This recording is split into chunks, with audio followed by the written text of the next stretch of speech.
ونتوكل عليه ونعوذ بالله من شرور أنفسنا ومن سيئات أعمالنا من يهده الله فلا مضل له ومن يضلله فلا هادي له ونشهد أن سيدنا ومولانا محمدا عبده ورسوله أما بعد قال الله تبارك وتعالى أعوذ بالله من الشيطان الرجيم بسم الله الرحمن الرحيم يرفع الله الذين آمنوا والذين أوتوا العلم درجات وقال الله تعالى في مقام آخر قل هل يستوي الذين يعلمون والذين لا يعلمون إنما يتذكر أولو الألباب وقال الله تعالى أولئك هم الفائزون میرے محترم بزرگ و دوستو، اللہ رب العزت کا بے انتہا احسان کرم فضل ہوا کہ اس نے محمد عربی صلی اللہ علیہ وسلم کے اوپر قرآن مجید نازل فرمایا۔ قرآن مجید کے اندر اللہ رب العزت نے چند باتوں کے اوپر خصوصی توجہ فرمائی ہے، یعنی اس کو یوں سمجھ لو کہ اللہ رب العزت اگر ان چیزوں کے اوپر توجہ نہ فرماتے تو شاید انسان زندگی گزارنے میں، دنیا کے اندر اپنی زندگی گزارنے میں تھوڑا سا کمی ضرور اختیار فرماتے۔ قرآن مجید کے اندر اللہ رب العزت نے ارشاد فرمایا کہ اللہ رب العزت ایمان والوں کے درجات کو بلند فرمائیں گے اور ساتھ ہی ان لوگوں کے درجوں کو بلند فرمائیں گے جن کو اللہ رب العزت نے علم دیا ہے، یا جن لوگوں کو اللہ رب العزت نے علم دین سے آراستہ کیا ہے، ان کے درجات کو اللہ رب العزت بلند فرمائیں گے۔ میرے محترم بزرگ و دوستو، علم انسان کو صحیح راستہ دکھاتا ہے۔ اللہ رب العزت نے حضرت آدم علیہ السلام کو دنیا کے اندر بھیجا۔ جب ان کو پیدا کیا تو قرآن مجید نے ارشاد فرمایا کہ اِذْ قَالَ رَبُّكَ لِلْمَلَائِكَةِ إِنِّي جَاعِلٌ فِي الْأَرْضِ خَلِيفَةً، کہ اللہ رب العزت فرشتوں کے سامنے فرما رہے ہیں کہ میں دنیا کے اندر ایک قوم پیدا کرنا چاہتا ہوں، ایک مخلوق پیدا کرنا چاہتا ہوں۔ دنیا کے اندر 18,000 مخلوقات اللہ رب العزت نے پیدا فرمائی ہے، اور ان 18,000 کے اندر سب سے افضل جو ہے وہ حضرت انسان کو اللہ رب العزت نے بنایا۔ ہم اپنے اندر غور کریں کہ بھئی اللہ رب العزت نے کیوں ہمیں اشرف بنایا ہے؟ ہم نہیں بتا سکتے کیوں اشرف بنایا ہے۔ 18,000 میں ہم کو منتخب فرما کر کیوں ہمیں اشرف بنایا ہے؟ کیونکہ ہم سے پہلے اللہ رب العزت نے فرشتوں کو پیدا فرمایا جو کہ نور سے پیدا کی گئی ہے۔ دن رات اللہ رب العزت کی عبادت کے اندر لگے ہوئے ہیں فرشتے، کبھی کبھی بیشی نہیں ہوتی، کوئی سجدے کے اندر ہے، کوئی رکوع کے اندر ہے، کوئی تسبیحات کے اندر ہے، تو ہر لمحہ وہ فرشتے اللہ رب العزت کی عبادت کے اندر، فرما برداری کے اندر لگے ہوئے ہیں۔ اس کے بعد اللہ رب العزت نے جنات کو پیدا فرمایا جو کہ آگ سے بنے ہوئے ہیں۔ تیسرے نمبر پر اللہ رب العزت نے انسانوں کو پیدا فرمایا اور اشرف المخلوقات فرمایا کہ سب سے زیادہ اشرف ہے، سب سے زیادہ افضل ہے۔ تو حضرت آدم علیہ السلام کو پیدا کیا۔ انہی آیت کریمہ کے اندر اللہ رب العزت نے جواب دیا کہ ہم نے انسانوں کو افضل کیوں بنایا ہے۔ کچھ 4 یا 5 آیتیں ہیں جس کے اندر جواب بھی دیا کیوں افضل بنایا، کیا وجہ ہے ان کی افضل افضلیت کی کیا وجہ ہے؟ کیا انسانوں کے اندر سرخاب پرندوں کے پر لگے ہوئے ہیں کہ جس کی وجہ سے افضل بنایا؟ تو اللہ رب العزت فرماتے ہیں کہ ہم نے جب ایک مخلوق بنانے کا ارادہ کیا تو فرشتے کہنے لگے کہ اے اللہ رب العزت، آپ مخلوق بنانا چاہتے ہیں، دنیا کے اندر فساد مچائیں گے، آپ نے کہا مخلوق بنانا چاہتے ہیں جو ہر طریقے کا کام کرے گے، اچھے بھی کام کریں گے، برے بھی کام کریں گے، دنیا کے اندر فساد بھی مچائیں گے۔ تو فرشتوں نے کہا کہ اللہ رب العزت وَنَحْنُ نُسَبِّحُ بِحَمْدِكَ وَنُقَدِّسُ لَكَ، ہم تیری عبادت کر رہے ہیں، تسبیحات کر رہے ہیں، آپ کی عبادت کے اندر لگے ہوئے ہیں، آپ ایسی مخلوق کیوں بنانا چاہتے ہیں جو آپ کی فرمانبرداری کرے گی، آپ کے حکم عدولی کرے گی، آپ کے حکموں کو نہیں مانے گی، آپ کیوں بنانا چاہتے ہیں؟ تو اس موقع پہ اللہ رب العزت نے جواب دیا انی اعلم ما لا تعلمون، کہ میں جو جانتا ہوں وہ تم لوگ نہیں جانتے۔ حضرت آدم کو پیدا کیا، روح پھونکی گئی، اللہ رب العزت نے حضرت آدم علیہ السلام کو علم الاسماء سکھایا، یعنی دنیا کے اندر جتنی چیزیں ہیں، جتنی بھی چیزیں ہیں، سب کے نام اللہ رب العزت نے حضرت آدم کو سکھائے، جس کو علم الاسماء کہتے ہیں، اور ہم اپنی زبان کے اندر اسے سائنس کا علم کہتے ہیں، اپنی زبان کے اندر اسے سائنس کہتے ہیں، اور عربی زبان کے اندر اسے علم الاسماء کہتے ہیں۔ تو اللہ رب العزت نے ساری چیزیں ان کو سکھائی کہ دنیا کے اندر کتنی چیزیں، اس کے کیا فائدے ہیں، اس کے بینیفٹس کیا ہے، اس کے فیوچرز کیا ہے، ساری چیزیں اللہ رب العزت نے حضرت آدم کو سکھلائی ہے۔ پھر اس کے بعد فرشتوں کو بلایا حضرت آدم کے سامنے، تو فرشتوں نے پوچھا یہ چیز کیا ہے، اسے کیا کہتے ہیں؟ تو حضرت آدم نے کہا کہ یہ فلاں چیز ہے، اس کے یہ فائدے ہیں، یہ فلاں چیز ہے، اس کے فیوچرز یہ ہے، یا اس کے بینیفٹس یہ ہے۔ تو حضرت آدم نے ساری چیزیں بتلا دی۔ تو اس موقع پہ فرشتوں نے کہا تھا سبحانک لا علم لنا الا ما علمتنا، آپ کی ذات بڑی پاک ذات ہے، ہم جو چیزیں نہیں جانتے، جس کا علم ہمیں نہیں ہے، آپ نے حضرت آدم کو وہ ساری چیزیں دے دی ہے۔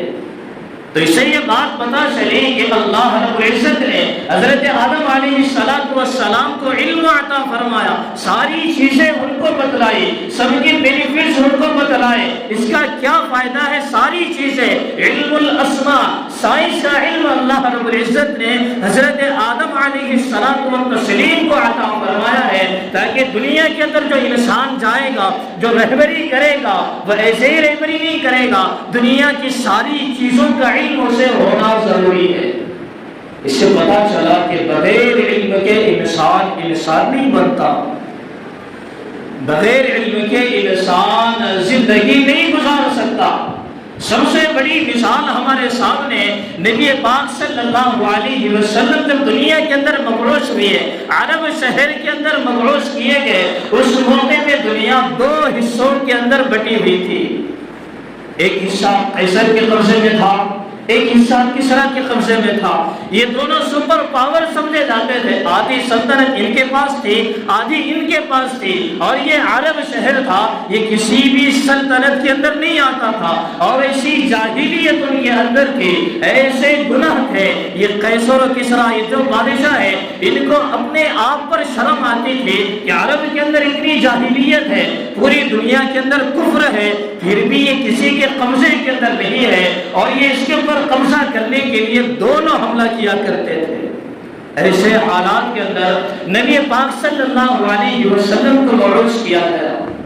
اس موقع پہ حالات کیسے تھے ہم سب جانتے ہیں کہ دشمنیاں کئی سالوں تک چلتی تھی، چھوٹی چھوٹی باتوں پر لڑائی ہوتی تھی۔ کیوں ہوتی تھی؟ کہ علم کی کمی کی بنیاد پر، تعلیم کی کمی کی بنیاد پر لوگوں کے درمیان لڑائی ہوتی تھی، کیونکہ تعلیم نہیں تھی، کس چیز کو کیسے ہینڈل کرنا ہے اس کی تعلیم نہیں تھی ان کے درمیان۔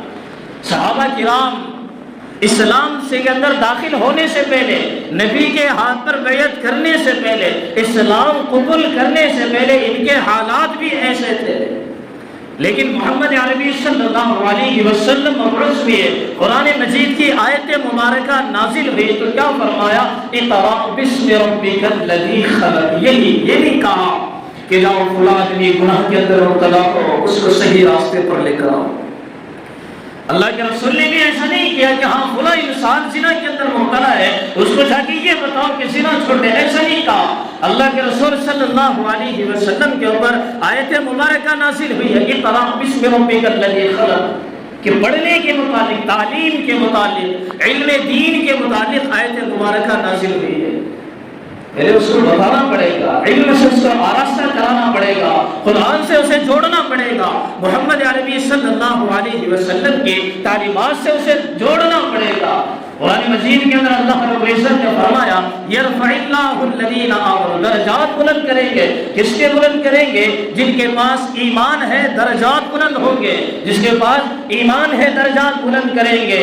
والذین اوتوا العلم، والذین اوتوا العلم، اور ان لوگوں کے درجات بلند ہوں گے جن کو علم دین دیا گیا ہو، جن کے پاس علم دین ہے، رسول اللہ صلی اللہ علیہ وسلم کی تعلیمات جن کے پاس ہے، محمد عربی صلی اللہ علیہ وسلم کے سکھلائے ہوئے طریقے جن لوگوں کے پاس ہے، اللہ رب العزت اس کے درجات کو بلند فرمائیں گے۔ دنیا کے اندر انسان زندگی بسر کرتا ہے دنیاوی اعتبار سے، کالجز کے اندر، اسکولوں کے اندر اپنے بچوں کو بڑے ہی عالیشان طریقے سے پڑھاتا ہے، بڑا ہی خرچہ اٹھاتا ہے، کیوں کہ آگے نوکری لگانا ہے، عزت کی زندگی اسے بسر کر کے ہمیں دینا ہے، آگے اسے عزت کی زندگی ملے۔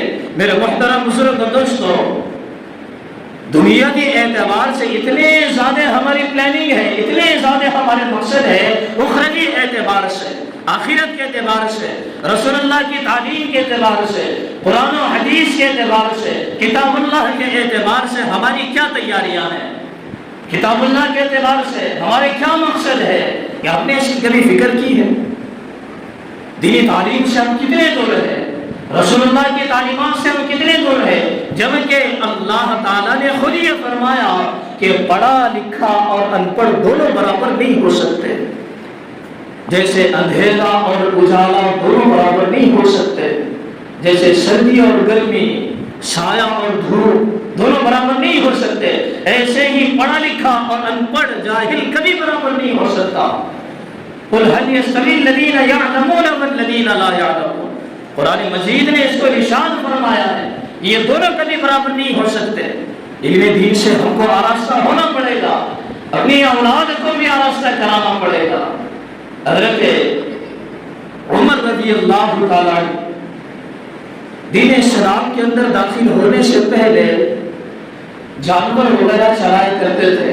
ان کے والد صاحب ان کو کہتے تھے کہ عمر تمہیں جانور چرانے نہیں آتا، تمہیں جانور چرانے نہیں آتا، لیکن دین اسلام کے اندر داخل ہونے کے بعد اللہ رب العزت نے قرآن و حدیث سے جڑنے کے بعد، رسول اللہ کی تعلیمات سے جڑنے کے بعد اللہ رب العزت نے ایسا مقام و مرتبہ حضرت عمر بن خطاب کو دیا ہے۔ اللہ کے رسول صلی اللہ علیہ وسلم فرماتے ہیں اے عمر، جس راستے سے تو گزرتا ہے شیطان اس راستے سے گزرنے کے لیے بھی کتراتا ہے، گھبراتا ہے۔ کب ہوا؟ جب کتاب اللہ سے جوڑا گیا۔ حضرت عمر محمد صلی اللہ علیہ وسلم کی تعلیمات سے جب جڑے ہیں تب جا کر یہ ہوا ہے۔ صحابہ کرام کے حالات تعلیم سے پہلے ایسے تھے، لیکن تعلیم حاصل کرنے کے بعد، علم دین آنے کے بعد، رسول اللہ کی تعلیمات آنے کے بعد ان کے حالات کیسے بدلے، ان کے حالات کیسے بدلے۔ قرآن خود کہتا ہے ان کے بارے میں اولئک هم الفائزون، یہی لوگ ہیں جو کامیاب ہیں، اولئک هم المفلحون، یہی لوگ ہیں جو کامیاب ہیں۔ قرآن کہتا ہے رضی اللہ عنہم ورضوا عنہ، کہ یہ اللہ سے راضی ہے، میں ان سے راضی ہوں۔ کب ہوا؟ جب تعلیمات سے ان کا وابستہ ہوئے، کتاب اللہ سے یہ لوگ جڑے، علم دین سے یہ لوگ جڑے۔ علم دین اگر ہوگا تو اللہ رب العزت دنیا میں بھی کامیاب کریں گے، آخرت میں بھی کامیاب کریں گے۔ جو قوم کتاب اللہ سے جڑ کر کام کرتی ہے، سنت رسول اللہ صلی اللہ علیہ وسلم سے جڑ کر کام کرتی ہے، وہ کبھی ناکام نہیں ہو سکتی۔